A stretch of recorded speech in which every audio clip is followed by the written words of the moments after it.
Once there lived a hen in a small house near a farm. One day the hen decided to make a cake. In order to make cake, the hen had to buy the ingredients from a shop in the town. The hen on the way to the shop asked the help of a dog, a goat, and a horse to bake cake. But none of them helped. Poor hen started baking the cake in the kitchen all alone. Once the baking was done, the sweet smell of the cake began to spread everywhere. The dog, horse, and the goat came running to the hen's house, waiting eagerly to taste the cake. The hen took the cake in one hand and asked, "Who all wants to eat this yummy cake?" We, replied the excited dog, horse, and goat. "Number, I will not give even a single piece of cake to any one of you," shouted the hen.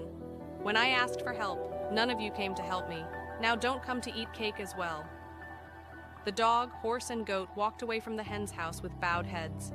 The hen happily ate all the cake. Moral of the story: if you do good to others, good will come back to you.